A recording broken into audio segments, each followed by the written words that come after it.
Good morning, afternoon, evening, wherever you are, and welcome. Because, viewers, we've got a bit of a surprise for you.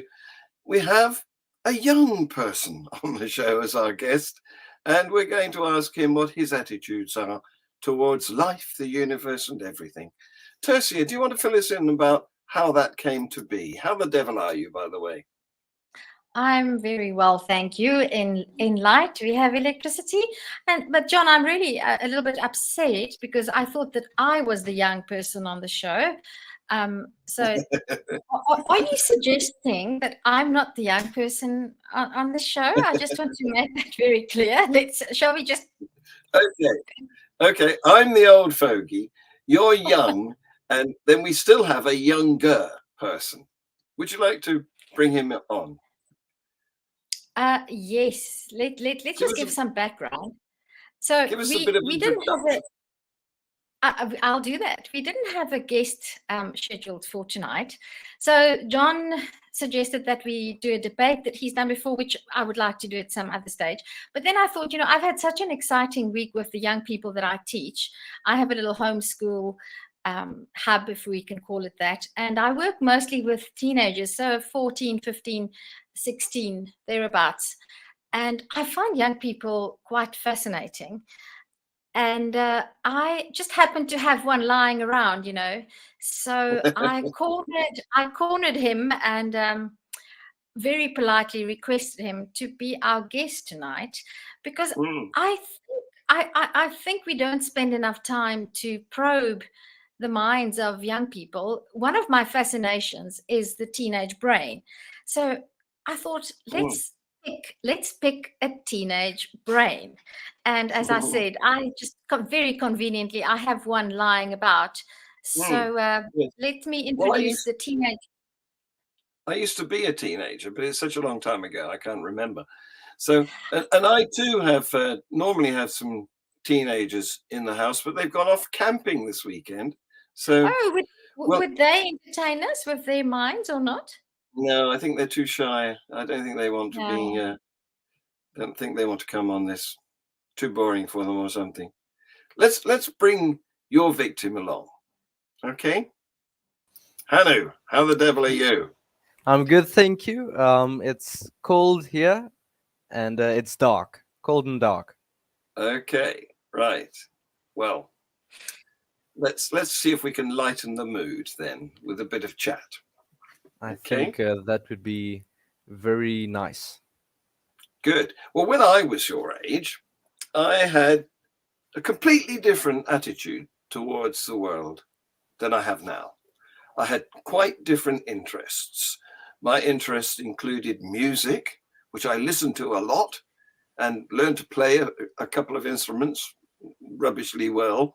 And and I also was interested in motorcycles, although for me it was scooters because in those days motorcycles were a bit greasy. So what's it like today in the life of a teenager? I think quite similar, but of course, with the introduction of the internet and that whole thing, it's a bit different as well. But you still have people or teenagers interested in all sorts of things. For example, just the other day, I thought um, I'm I listen to music quite often now, but I think a few years back, grade seven, I didn't really care about music or listening to music. But as I got older, I just started wanting to listen to music, and Mm, yeah, I think music is a very common thing. Different music tastes and all that, of course.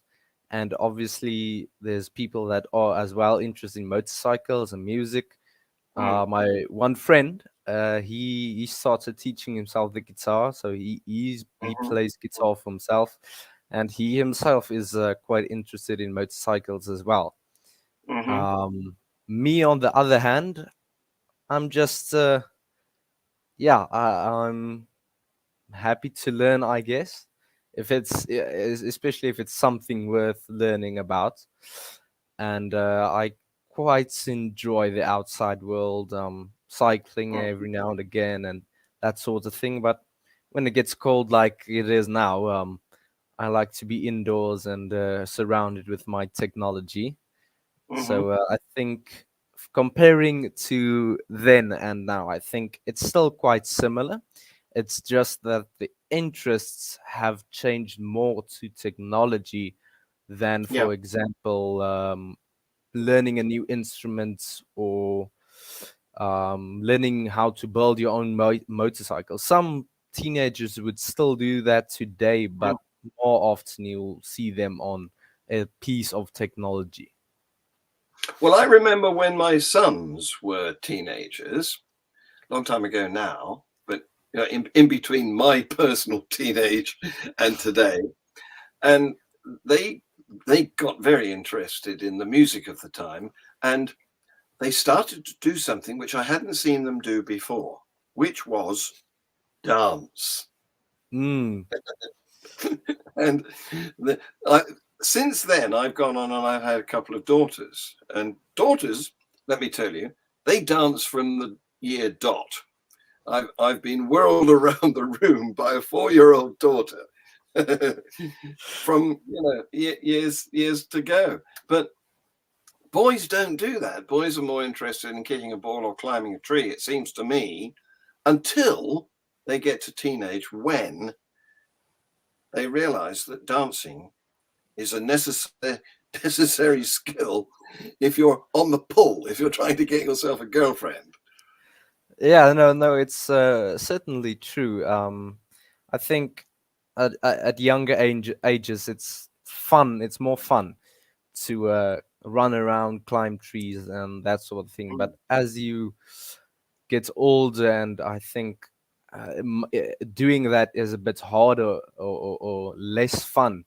I think you start to get more comfortable with yourself and being on your own Yeah. and just enjoying your own company. And with that comes the dancing and just listening to music, I think, as well. Yes. Well, the teenage brain is a funny place because a lot of the previously established connections between the neurons get pruned. There's a complete redesign of personality. So we have discovered more recently, I mean, since I was a teenager. And this means that you can change from your primary school person into a different end of secondary school person. You might Yeah, go from being an extrovert in year 6, to being an introvert in year 9, and then progress back into extroversion after that. yeah, no. Are you Just the other, experiencing? yes, yes. Just the other day, me and my friends were talking, and we said, thinking back to our primary styles, grade 6, 5, we because we saw a group of primary school children. We thought they look really silly doing the things they are doing, and we were never like that. And we said, but wait, we were exactly like that. We were silly. We were less yeah, we carefree, I guess, and just Yes.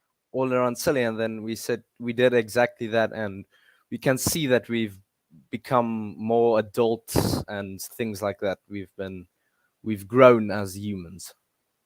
Well, it seems to me that it swings to an extreme, because while in grade 6, you're happy to do all these things that weren't embarrassing at the time. As you go through, perhaps, I don't know, year 8, you begin to despise that sort of activity so much. You wouldn't be seen dead doing anything like that, because you want to appear much more mature than you really are. So No, no, yeah, it's true. Yeah, I agree.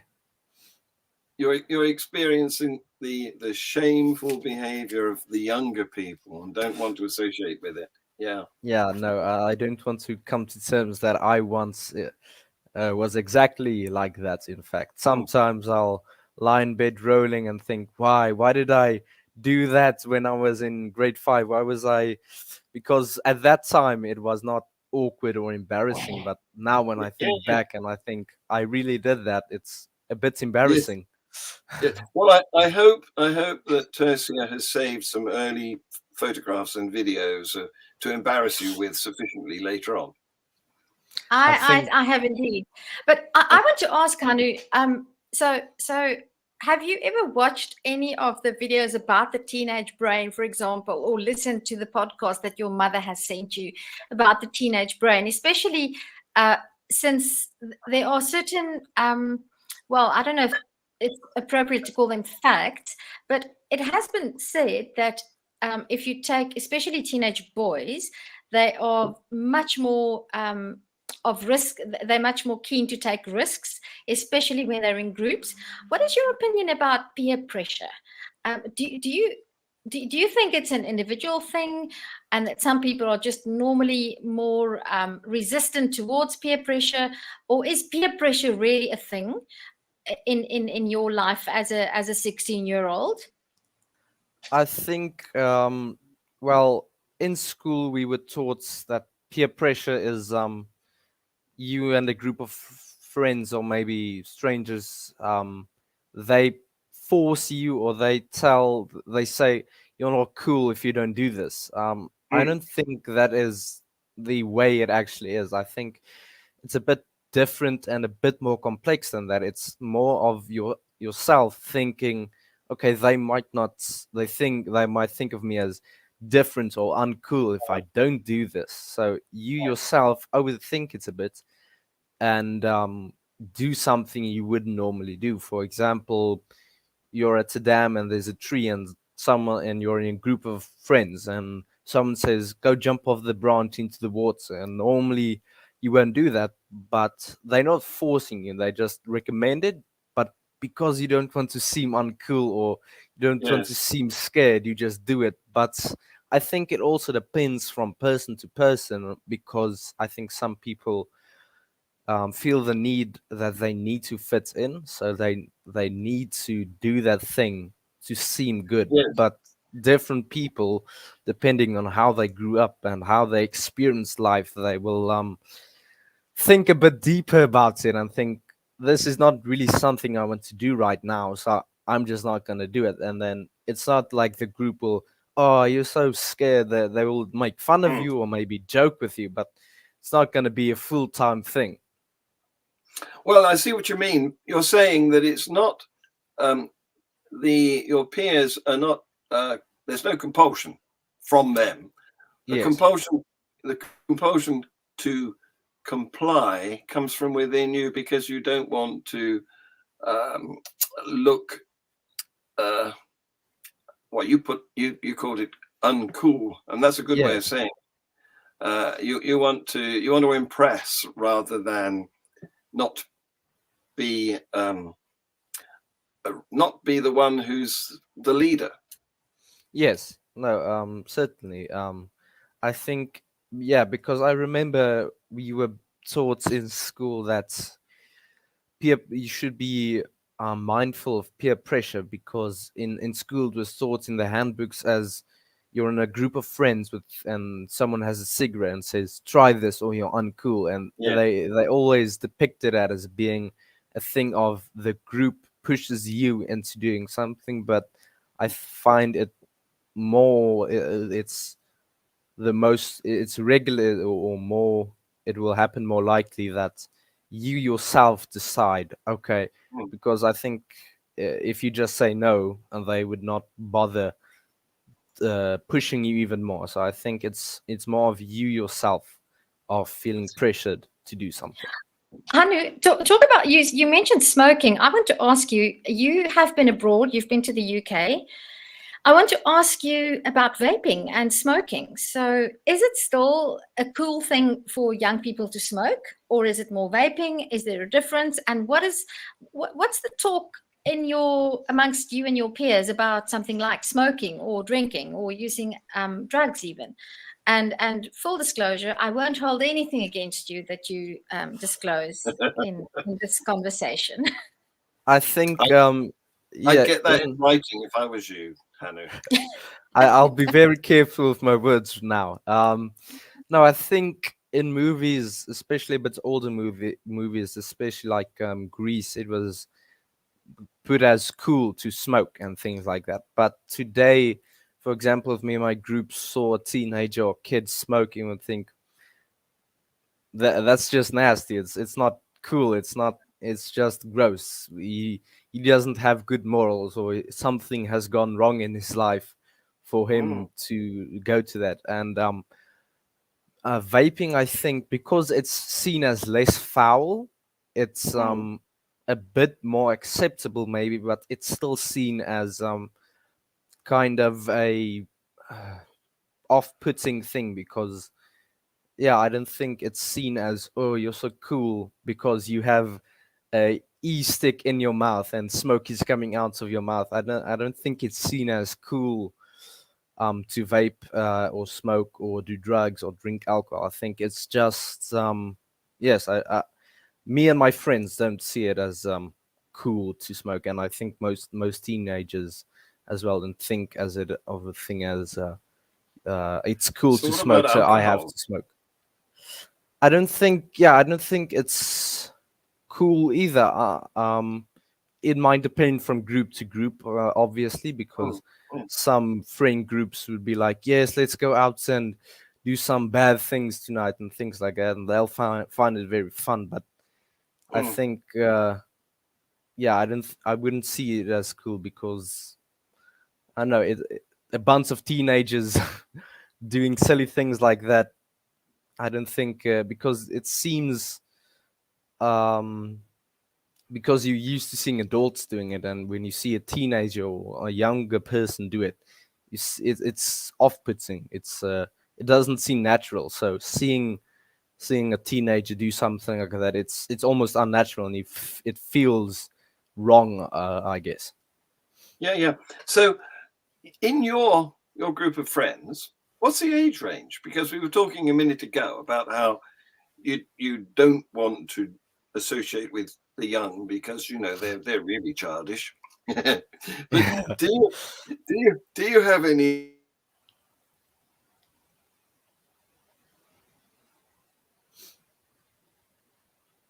Okay, so Hanu, while John is recovering, can you hear me? Yes. Okay, cool. It might be necessary for you to say that your morals, or if we want to attach morals to something like using alcohol or vaping or smoking, you grow up in a fairly non-religious house, so it's not as if you are taught from some sort of scripture that it's immoral to smoke or use alcohol. Am I right? Yes. It was just seen as a bad thing, I guess. You don't Okay, do but it. to what extent did you make that decision for yourself, and to what extent would you say were you obviously you have a subject at school, or you used to in primary school, called life orientation, and was there any pressure on youngsters to avoid smoking, to avoid alcohol in your school curriculum? Yes, there was, I think, specifically an entire chapter in our textbook saying, talking about the dangers of smoking and drinking and drugs. It was an entire chapter we had to handle, so it was a big thing, I think, but mainly for awareness of drinking and the effects of drugs and alcohol. Okay, and John is on his way back, so let's see what happens. Let's just give him a chance. He is our host after all. I don't see any face. John has disappeared into the void. Hanu, what would you say in your 2 weeks or 3 weeks that you spent in the UK? What was the most obvious difference between, or was there any major difference between UK teenagers and South African teenagers? How did that strike you? Um, the same, I think. I guess teenagers across the world are most likely the same. I didn't experience too much with the UK teenage group, but I think the little bit I did experience was mostly similar. It's you have your different groups, obviously, different teenage groups, the cool kids, the nerds, the goth people, and things like that. But I think it's mostly the same in terms of South African and UK teenagers. And probably American too. So teenagers really Yeah. are a species. They're a species. It's not the myth that the brain of a teenager is different to that of an adult. No, but I think the biggest difference would be the interests. Of course, South Africans would be more interested in rugby, but Americans might be more interested in their American football and things like that. And I think that would most likely be the main difference. But they would still enjoy doing or doing activities with their interests, or doing things that they like, and things like that, which would most likely be the same kind of things, sports, or playing games, or reading, stuff like that. John, do you want to ask something? Well, I'm Yeah. back. I'm glad, very glad to see you back. I don't know what happened. It's very unusual for that to happen to my connection, but I had to try a bit of hotspotting from my phone. But now the whole online stuff is working again. Weird. Anyway, yes, Hanu, my generation has been in charge of the controlling things, the factors that affect the lives of people like you. I mean, we designed the school system. We've designed the laws which say you can't ride your motorcycle until you're 16 or whatever it is in South Africa. And you might not think that we've made a very good job of it, or you might, I don't know. So can we hear what your view is on that? I think, yeah, it's hard to run an entire country and things like that. So obviously there will be rights and wrongs and things like that.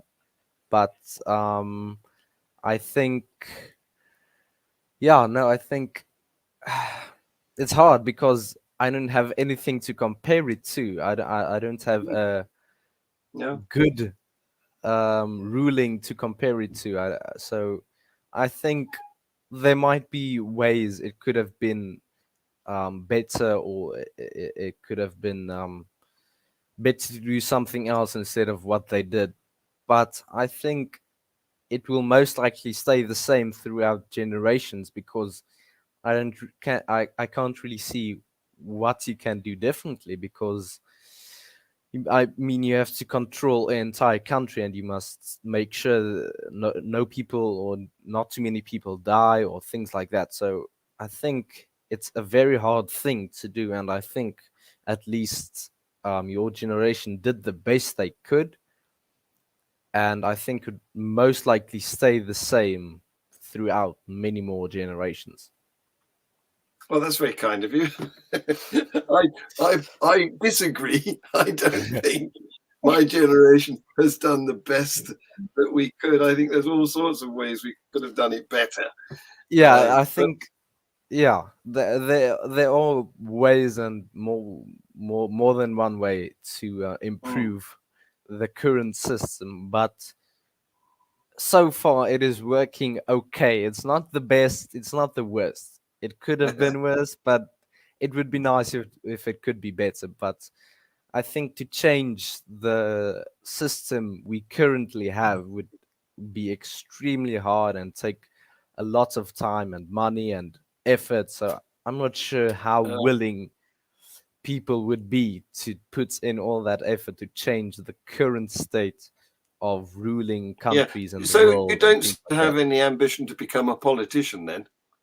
No, not at all. I think it seems really, really hard, and I think time consuming, because all day you have to sit with problems and figure out how to solve the problem of the problem of the problem. And I think people will never be happy with the solutions you've come up with. There will always be people that are mad or unhappy with the outcome of your solution. So to be a politician, I think, is not my dream.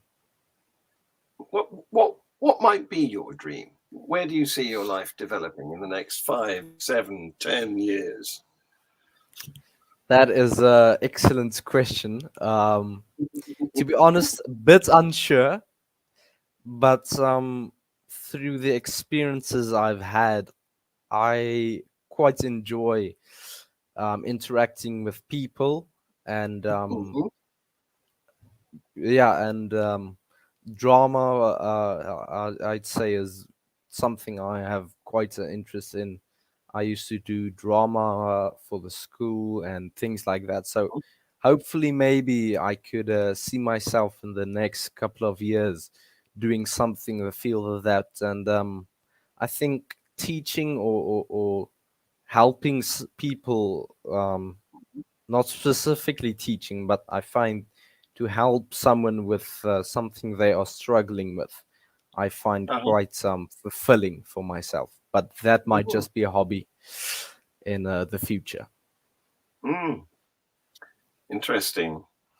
So, what about these people who offer wonderful solutions and explanations to all of the world's problems, and they do so in front of a congregation?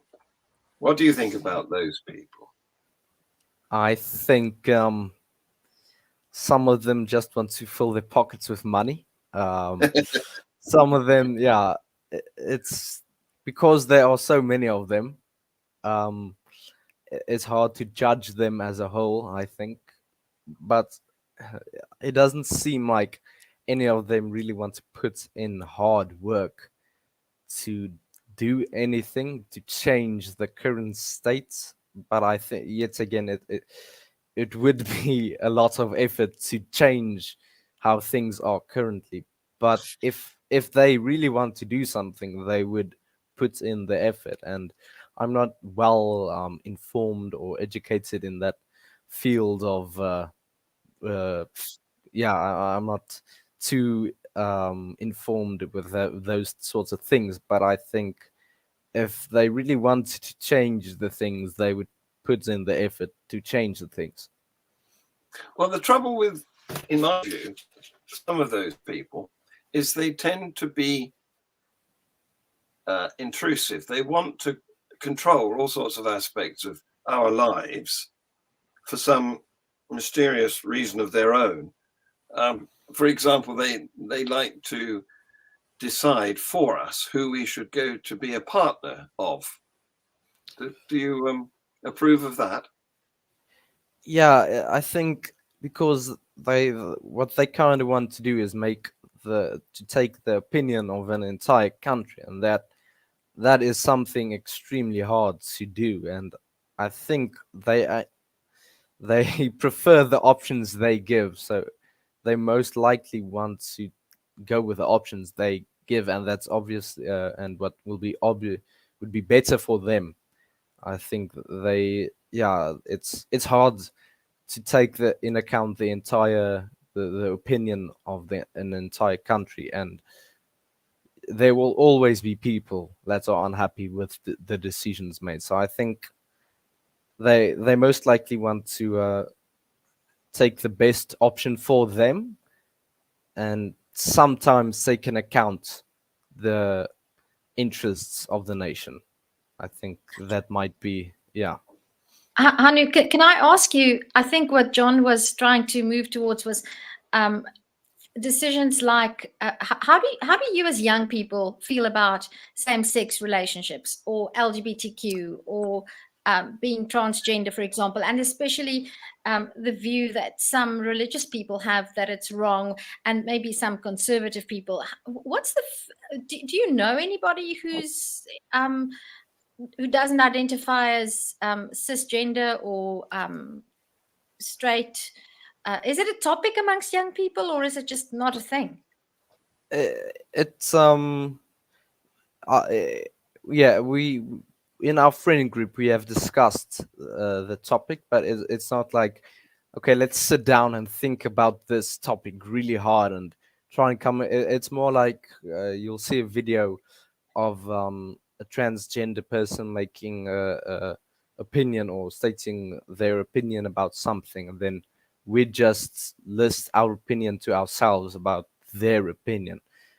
And I think, yeah, it's yeah, because lots of people are against it, and then a lot of people are for it. So it's a hard thing, and I know people that are heavily against transgender and gay people and things like that. And yeah, it's very complicated, but it is a topic. It's not the topic, but it Mm, is a topic that comes up um, yeah. throughout Mhm. our conversations.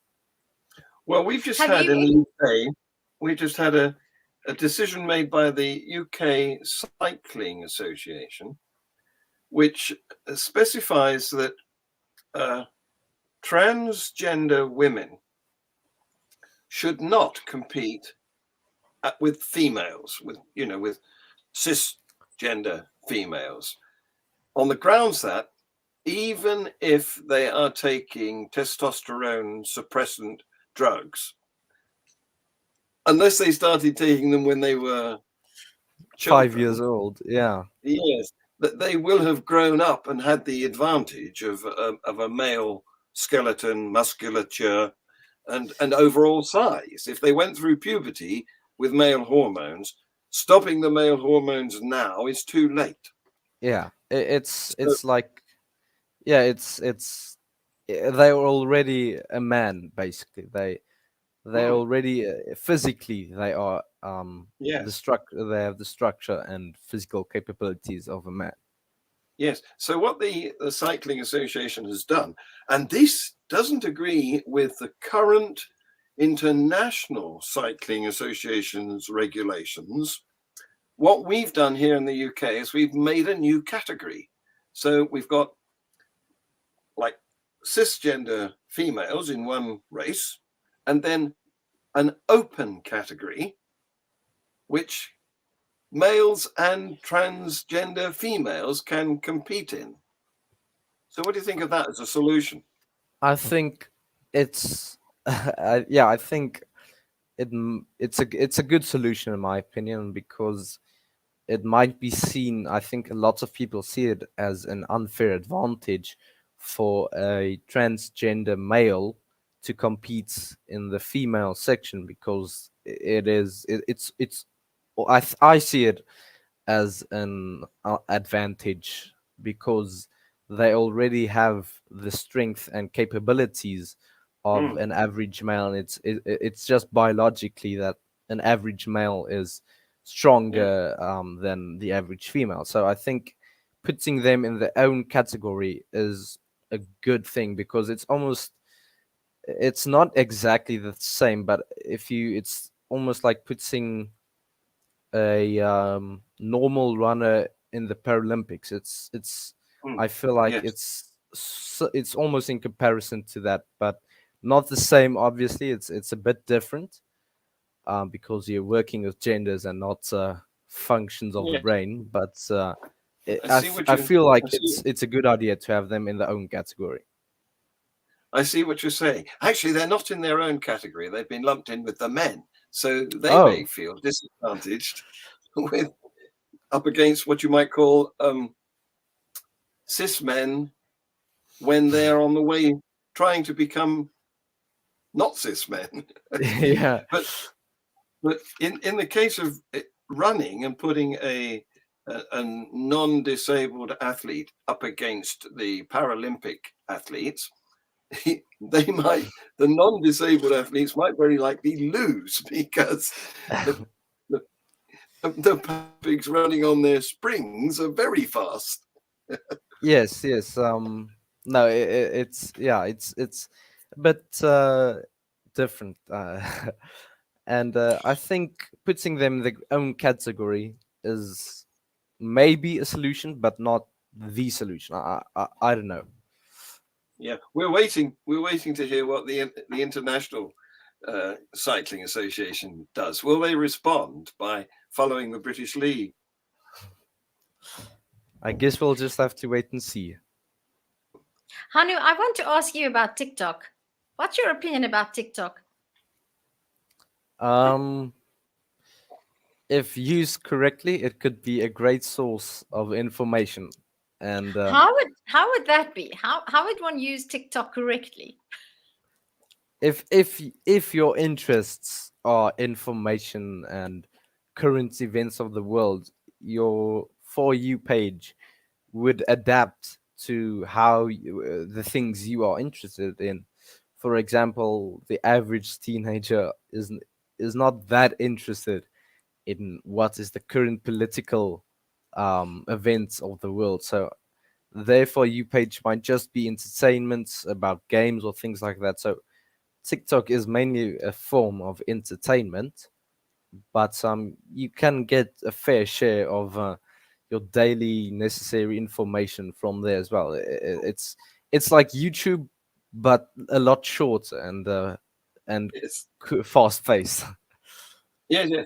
Well, it started out being you had to be under 3 minutes, didn't it, for TikTok? But now Yes, they've increased it. You can be up to 10 minutes on TikTok now, I believe. yes. Yeah. And I've Uh, seen some quite good content on there. You get I don't know, people like Neil deGrasse Tyson giving us a 3 minute explanation of black holes or something. It's very good. Yeah. yes, no, I agree. If you just quickly want to get some Mm, information instead of watching a 10-minute YouTube video, you can watch a mm, 1 minute to 2 minute long TikTok. Hanu, yes. do you think that most teenagers have an attention span of about 3 minutes and not much more than that? Um, I wouldn't say attention span, I guess it's different depending on what they have to pay attention to. I would say the average teenager would not pay much attention, like in class or something like that. But if they have a video or a game in front of them, they can spend more than 3 minutes of attention at a time. You might have bits of unfocused attention, but you still Okay. focused. So John was a teacher and I'm a teacher, as some might know. I want to ask you, how should the school system be changed so that it actually benefits the people that it's aimed at? So do you have any ideas? Is it something that you've ever thought about? And I mean, you can be really silly now and say it should just be breaks and playing computer games. But obviously, as a 16-year-old, you have hopefully by now realized that one needs some knowledge and to get through the world. So, what knowledge do you think is important for you to have, and how should we go about teaching you and your peers that knowledge? Um, it's a bit of a hard question. I have thought, I have put some thought at least in it, and of course, every child will learn differently and process information and take information in differently. But I think trying to keep it as short and impactful as possible might just be the best, or for me at least, would be a good way. Sometimes it can go into a long tangent, but I think trying to keep it short and effective might be is a good way of keeping the attention and getting the point through. Mm. So, do you see the introduction of technology? Do you think, because there's a school that started here in the UK, which has a classroom full of people wearing headsets. I think it's a special school for people like autistic pupils or ADHD pupils. But there's no, row of desk facing this way, teacher facing that way. It's all everybody's in their own headset. What do you think of that?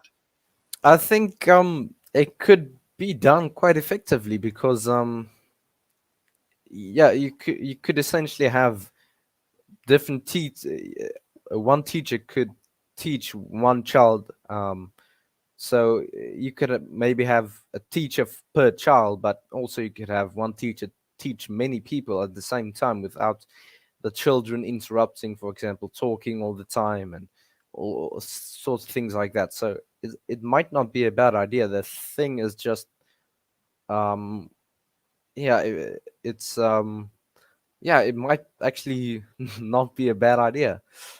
And obviously we'll have places to take notes and put down the information and things you've learned. So I think it's not a bad idea. Well, it could be the way it's all going. Anyway, there's something else too that's happened recently, because Elon Musk's one of his what you might call side hustles, because that man has so many things that he's so many balls he's juggling, you know. But one of his minor interests is in neuroscience, and his company has just got permission to put chips into human heads. Yeah, It's, that that is definitely interesting. Something interesting. Come on, Anu, you're it's an Elon Musk fan. You can admit it. I I, I think what he's doing is interesting. I think that's all I'm going to say in regards to him. He is an interesting man and does interesting things. That's all I'm going to say. For a teenager, you are very careful. You obviously not very outspoken. he's obviously going to Um, make a politician. It seems Maybe like Elon it. Musk will see this, and you never know. Maybe someone sees this in the future and thinks, This kid, he's giving me a bad name. I'll never give him a job or something like that. You never No, know. Hanu, in fact, I think John just, you said you didn't want to be a politician, but your answers are very political, which means you say you don't, you just keep it straight in the middle of the road. You don't say yes, you don't say no, you don't commit yourself to anything, which I suppose at 16 is a safe route to follow, not to go too far into the extreme. So you are defying my opinion of teenage brains. You are being very atypical teenager. So yeah, I I might just have an Elon Musk implant in my brain. He's giving me all the information I need just to stay in the middle. It was in that it was in that COVID vaccine they gave you. It's in my bloodstream at the moment. It's coursing through my veins. Yeah. Manu, I want to ask you. You lived through COVID as a 14-year-old. You were 14 when COVID broke out in 2020. What was the impact of the pandemic on your life? Um, I think it changed a lot. You definitely had to adapt to the things happening around you. Staying at home, obviously, all the time, is something to adapt. But if I'm quite thankful that my friends had devices that were capable of us connecting online. So me and my friends spent most of the lockdown just playing games together and still having a connection. And I think we did spend quite a lot of, I think, quality time together as online, playing games online. So I think Mm, we changed how we spend time together, yeah. at least. It certainly boosted connectivity via the internet, didn't it? Yes, no, Mm, definitely. Were you yeah. ever scared? Did you ever feel afraid? Were you ever uh, I don't, you know, yeah.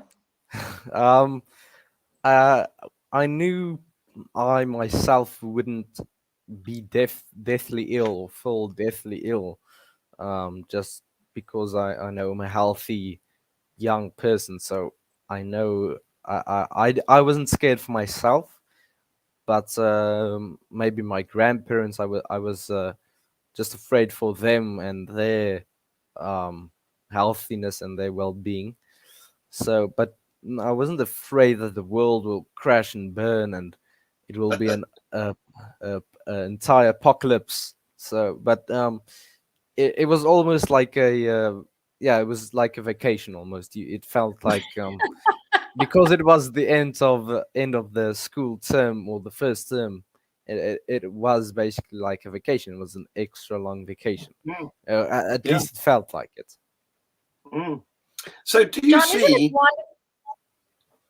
You say? I was going to say, isn't it wonderful to be young? Yes, indeed.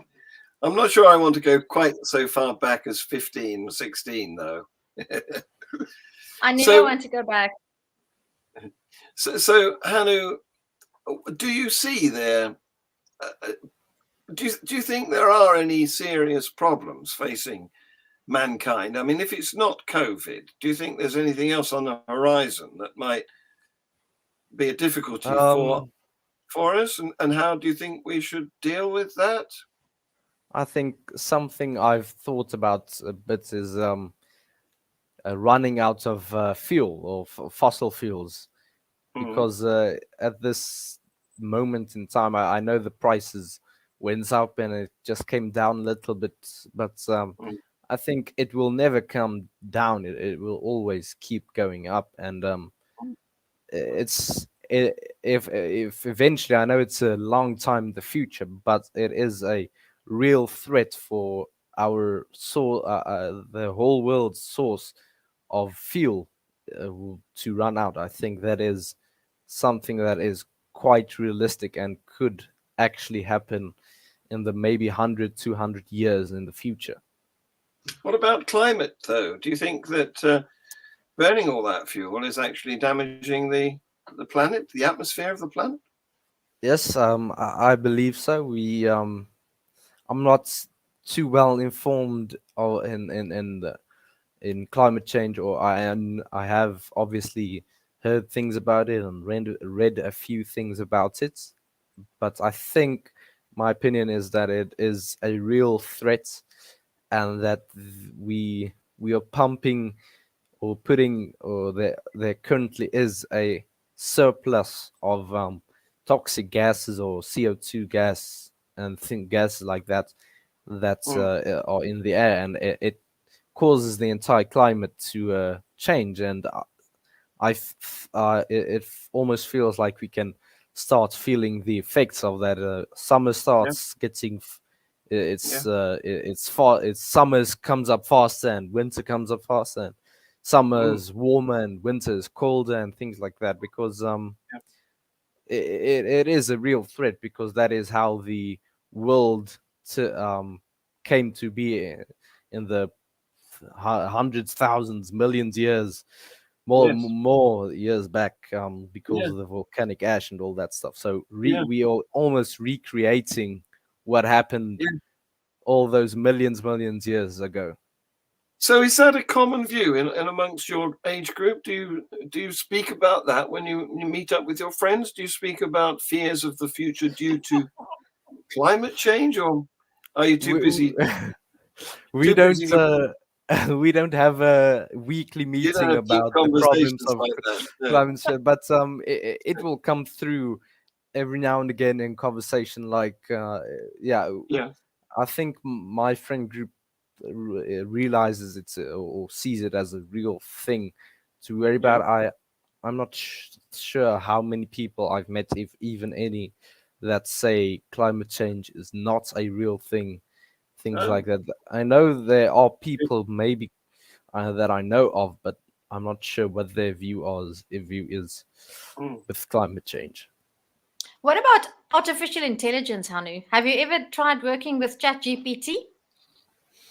Um, no, I haven't. I haven't come to use Chat GPT.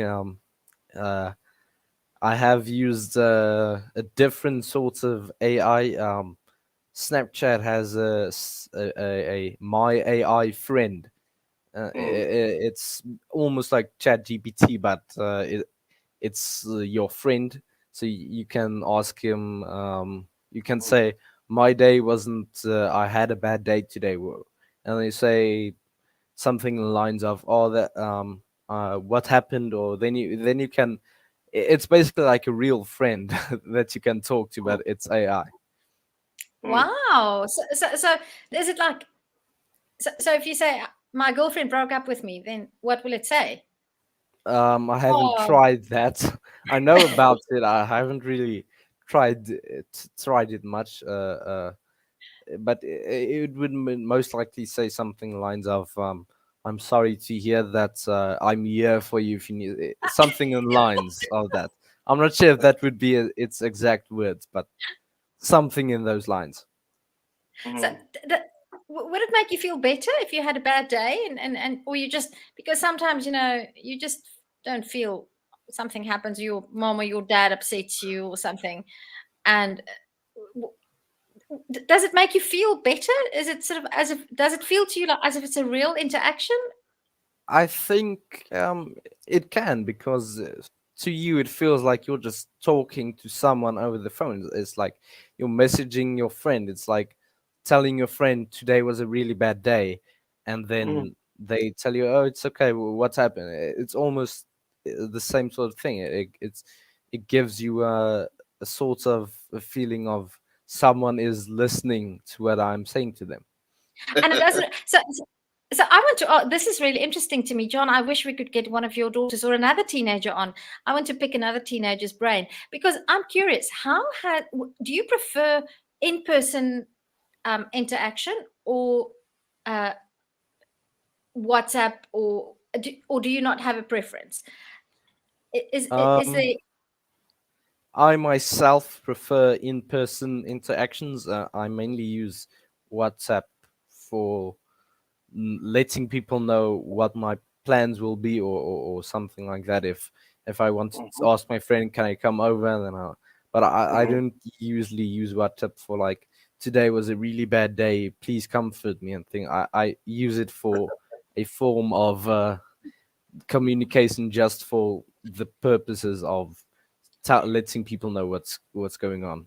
Do you know some of your peers who do feel more comfortable using WhatsApp as a mode of communication, or is it not No, something that you really feel? I haven't asked them, "Do you use WhatsApp as a form, as your main form of communicating with someone?" I haven't asked them what they feel like talking to people on through WhatsApp. But me personally, I know I prefer talking to someone face to face, because it's a bit hard for me to feel emotion, or realize what they're saying through a message. I guess. So, Hanu, You I want know to that tell you. Sorry, John, go ahead. I was going to say, the Turing test, which is No, it's no. Well, let me just. Turing, the great mathematician who He's going cracked to Google the it now. Nazi code I back in think World I've War heard II. of it before. Yeah. Well, he came up because he was at the real forefront of inventing computers. He came up with this test, which, Oh, according to him, yes, if a computer could converse with a human and not be detected as a computer, yes, then that computer would have consciousness, was his idea. y- Of course, it's yes. not true, but it makes Uh, me think maybe we should have the God test. If you can, if there's a version of Chat GPT that you can converse with and pray to and get comfort from, would it be distinguishable from God? there might just be a taste for that, maybe. Hanu Well, is there should. very careful. You're a real politician. I never knew that. I don't like politics, but I act like a politician. John, I wanted to, Hanu and John, I was listening to a podcast about the teenage brain. As I said, it does fascinate me. And the person who presented it started off by saying she read her own diary on, was it the 20, when was the moon landing? It was on the 21st of July. It was 1969. What's the date again? It was in June, 21st of June, but never mind. So she read the diary entry, her own diary entry on the day of the moon landing. And it said, I went to the mall with my friend and we saw so and so there, and my heart went boom, boom, boom. And he didn't even look at me. And this was all while the moon landing was taking place.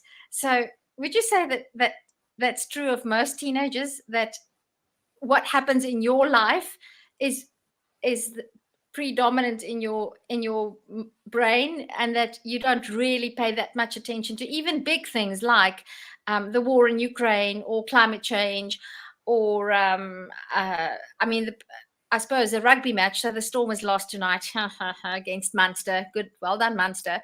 But I found it interesting because if I kept a diary, and if I read back to my diaries, there's no mention of any current affairs. It's just who smiled at me, what did I wear, what did so and so say. Is it still the same? Do you think some things just never change, Hanu? I think it's more about your friend group and what's happening in your life is more important to you than the things happening outside of your world. There's something called a main character syndrome. I'm not sure if that's the real label for it, but it's you feel like you're the main character of your own movie. You walk into a room and you think everyone is looking at me. I'm the main character of this current moment, and some people suffer from it. Some people they think they are the most important person, but I think teenagers, I think their problems are a bit bigger, or for them are more important than, for example, war happening in Ukraine, because you don't have someone actively fighting in Ukraine at the moment. You know about it and you think, oh, it's bad that there's a war in Ukraine, but you don't spend too much of your time thinking and worrying about it, because it's a war in Ukraine doesn't really affect me in any way. Well, that you don't know of, at least. Yeah, you have local horizons.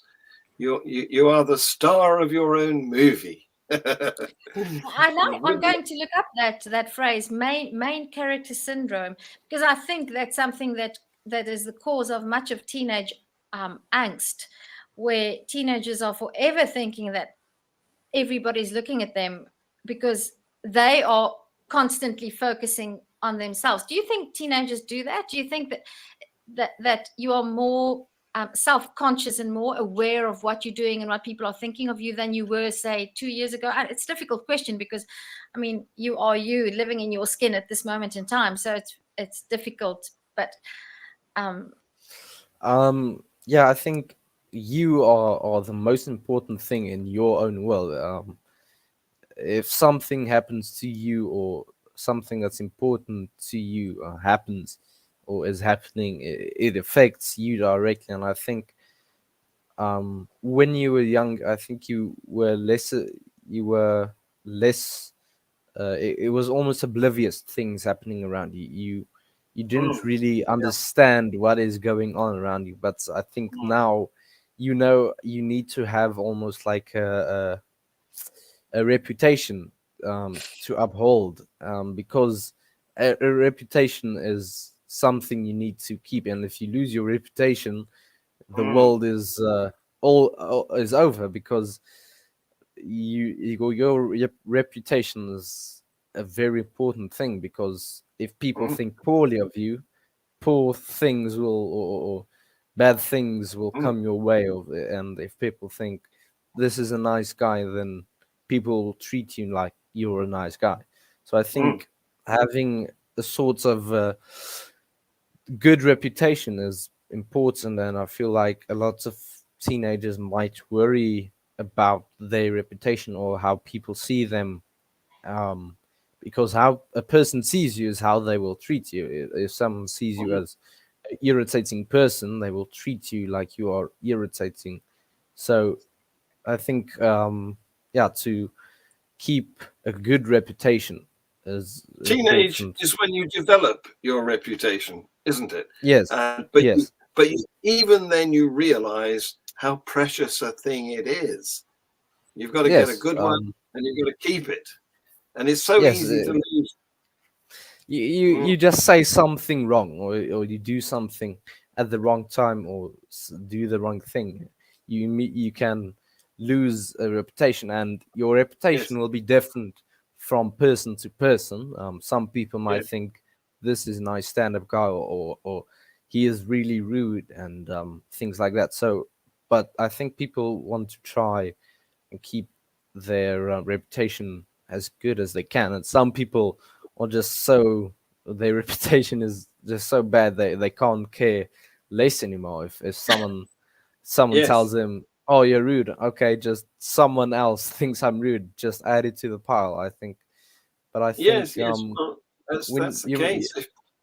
If you've lost your reputation, you don't care what happens to you because there's nothing more to lose. It's all gone. yes. Guys, I'm going to call this to an end because I'm very strict about the hour length of this show. So I want to say first of all that I don't want to hold a show next Saturday because the morning after I'm going to London for CMICT, Changing Minds in Changing Times, where I'm hosting people like Richard Dawkins, Lawrence Krauss, Professor Sophie Scott, Blay Whitby, who Tercia nearly met last summer, but we couldn't Yes. quite arrange it, and Keith Porteous Wood. So I want to get a chill out night for Saturday next week. So pardon me if we don't do a FreeThought Hour. I'll have lots to Well, report the next week, though. there's something big going on. Will you get me some signatures, John, so that you can just print out some nice paper for me and get me some signatures and ask those guys to write me a little note and put it in the mail for me, please? Yeah, sure. Yeah, that's a good idea. Yeah, I will do that. Okay. Thank you Right. so Well, much. thank you very much for being co-host and guest. And wave goodbye. I'll see if I can find the outro.